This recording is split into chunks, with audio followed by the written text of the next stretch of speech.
ሰላም እንዴት ናችሁ? እግዚአብሔር ይመስገን። ዛሬ መጋቢት 16 የቃል ኪዳኗ እናት የኪዳነ ምሕረት ቀን ነው አይደል?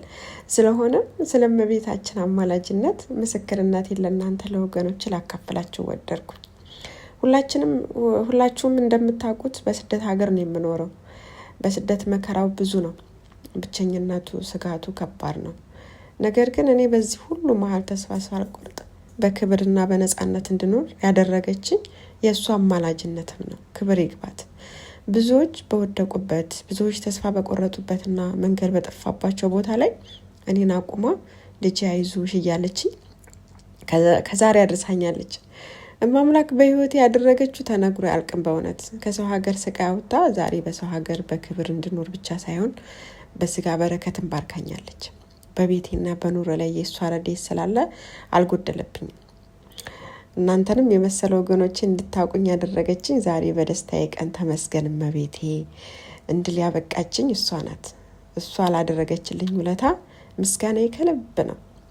እናንተም በህይወታችሁ የጨለመባችሁ፣ ነገ የሚባል ተስፋ የጠፋባችሁ ካላችሁ የቃል ኪዳኗ እናት ጥሯት። እሷ አታሳፍራችሁም። በእውነት ዛሬ በእሷ ቀን በረከቷ በቤታችሁ በህይወታችሁ ይግባ። አሜን። ሰላም እንዴት ናችሁ? እግዚአብሔር ይመስገን። ዛሬ ይህን የጾም ምግብ እየሰራሁኝ አንድ ነገር ትዝ አለኝ። ሁላችንም እንደምናውቀው አሁን የጾም ወቅት ነው። ከእንስሳት ተዋጽኦ ተከልክለን ሆዳችንን ለፈጣሪ አስገዝተን የምንቆይበት ጊዜ። ግን እስኪ ራሳችንን እንጠይቅ። እየጾምን ያለነው ሆዳችንንም ብቻ ነው ወይስ ልባችንንም?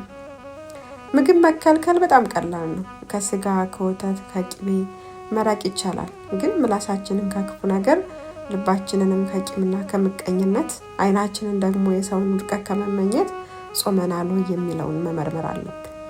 እውነተኛ ጾም ማለት እኮ ከምግብ መከልከል ብቻ አይደለም። ይሄ ሁላችንም እናውቀዋለን ብዬ አስባለሁ። ተግባሩ ላይ ነው እንጂ ካልተገባ ንግግር፣ ሰውን ከሚያሳዝን ቃል እና ከክፉ ሀሳብ መራቅም ጭምር ነው። ዛሬ ይህን የጾም ምግብ ስንመገብ ውስጣችንን አብረን እናጽዳው።